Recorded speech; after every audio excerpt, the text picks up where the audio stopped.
place, so I know you were here. I'm Lynn Huber, and I appreciate you being here today. So today I'm going to talk about 5 ways to reduce anxiety while you wait. So we're all still at home, either social distancing or being quarantined, right? And if you're like me, you're watching this virus thing getting closer and closer, and some of you might be in the middle of it already, even. But we know it's going to get worse before it gets better, but it's the waiting that's the hardest. So how do you handle that excruciating time period as you wait for the big news or for what you can see coming? Anxiety and stress are common factors during this waiting game.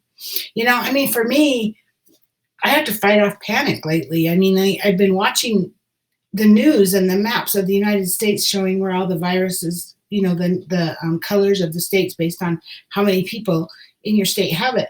And I'm literally watching it close in on me. It's like it's starting around the outside of the United States and it's literally filling in. It's kind of scary, you guys. It really is. But I have 5 ways to reduce anxiety while we wait, right? So then this could be for now, for the COVID-19, or it could apply to any time that you have to wait for big news. Even outside of this, there's other things in our life that we're waiting for, like college acceptance letter, or, whether you're going to be offered that dream job, or it's the waiting that's the hardest, right?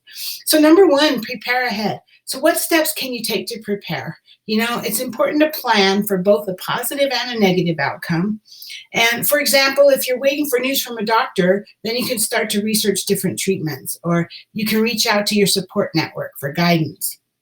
It's the same thing with this pandemic, right? You might want to consider different preparation factors such as finances, health, household, work, and other areas. We can make plans and evaluate a variety of strategies before it actually hits us, or before this thing's over, like how we're going to deal with the best case scenario and worst case scenario. And preparation just keeps you busy. It just helps you to reduce your anxiety. It keeps your mind, it prevents your mind from focusing on just the one negative factor. And it also helps you feel ready to handle the news. Hi, Pamela. Happy Friday. Yeah. So even though there's not much we can do about the situation we're in right now, we can still make plans. We can make plans on the good side about getting back to work as soon as this is over. We can, and should anyway, make plans on what will happen if we get the virus, or if our spouse or our children get the virus. You might have to think about if I'm a single mom, or if whatever, and I get sick, what's going to happen to my kids? Who do I have as a backup that's going to be willing to take them? Things like that. It's not about being freaked out about what could happen, but more about making thoughtful plans that will help keep you busy right now, but also will have you more prepared for when you personally finally have to deal with it. We're all going to have to deal with it. I think for some of us are in the middle of it. If you're in some of these states, New York, you're in the middle of it, right? Number 2, stay present. So mindfulness is an essential part of reducing worry, anxiety, negative thoughts, and stress while you're waiting, right? It's important to stay present in the moment and focus on your life right now, what's happening today. Mindfulness can help you by stopping those thoughts of uncertainty. You can't predict what's going to happen. You can't predict what's going to happen next. So you shouldn't create negative scenarios that are going to hurt you now, right? Because worrying about it and fretting about it, stressing about it, that doesn't help at all. So try yoga or meditation or breathing techniques to stay mindful. We talk a lot about a gratitude journal. Be in a state of gratitude. Think about all the things you're grateful for, to stay in the now. Even if it's just looking around your environment, oh, look, the sun is shining. How beautiful, the flowers, be grateful for what's around you. Number 3, learn to handle uncertainty. So one of the main reasons that waiting main reasons that waiting leads to more anxiety is that fear of uncertainty. Uncertainty can make you feel uncomfortable and stressed. But you know what? It is a normal part of being alive. It really is. You can't control your environment, your future, and other people. You just don't have control. If you think you do, you're kidding yourself, right? So this discomfort is temporary because you're eventually going to get the results of your news. You're eventually going to get through this, we are going to get through this, and this should help you manage the stress. So you can learn to accept that uncertainty exists and allow it to work its course. So In fact, for me, it's like I said, that uncertainty is probably the hardest. At times, I literally have to fight down the panic over this.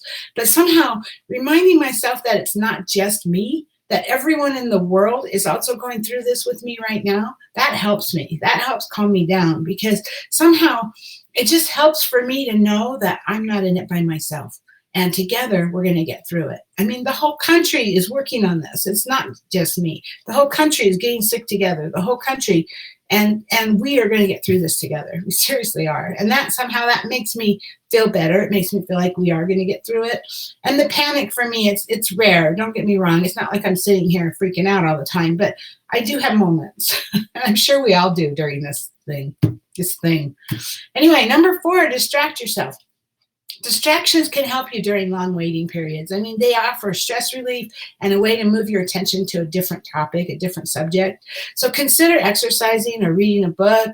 Focus on hobbies such as drawing or coloring or cooking or sewing or whatever it is that you like to do. Find a new hobby, right? You can also distract yourself with technology.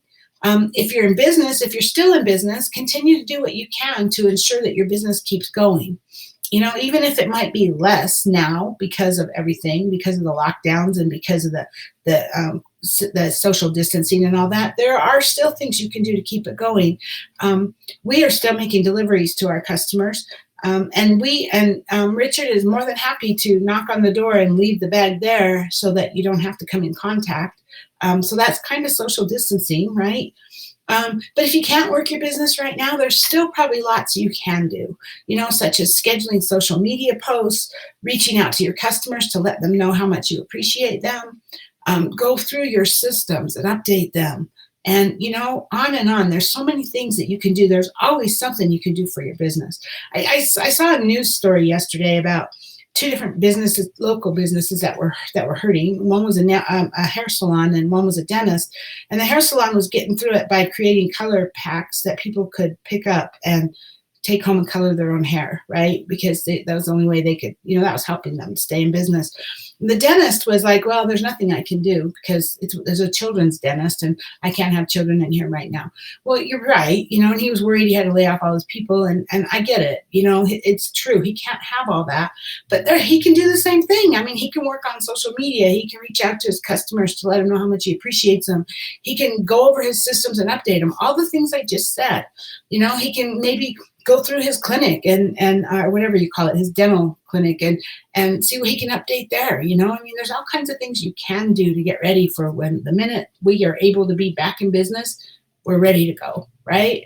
Research also shows that reaching out to people and connecting with them can be very helpful during times of stress. Stay in touch with FaceTime and Zoom calls and video calls. Zoom has a free version that will let you have 40 minutes at a time. And I think you just go to zoom.us, zoom.us. You can do 40 minutes at a time. You can get all your friends and family on the call, and you can all just have coffee together and chat. Sure, it's not quite like being at Starbucks, but it does make a pretty good alternative for if you're stuck at home. Hi, Anne-Marie. Good to see you. So distractions help you pass the time, and it's important to pick positive ones instead of eating junk food or watching TV for hours on end. The next one, stay positive. Waiting can lead to negative thoughts and feelings. I mean, focus on the positive aspects while preparing for any outcome, right? You can still stay strong and happy while you wait for the news. It's not easy to wait for big news like that. It's not easy to wait for this virus to get to your state. It's not easy to watch everything that's happening, but you got this. We got this. We're all together in this. Remember, we got this. And you can control your anxiety levels. If you stay focused, then you can manage your stress. And so try different techniques such as positive distractions to help you. But you got this. I know you do. So, hey, now over to you. How do you guys handle this anxiety while waiting for all this to end? What kinds of things do you do that help you be positive? Please get in the comments and share in the comments below. I would love to hear your thoughts. Thanks for being here with me today. Thanks, Pamela and Anne-Marie, for being live with me today. I hope you guys all have a good day. And I'll talk to you tomorrow. Bye-bye.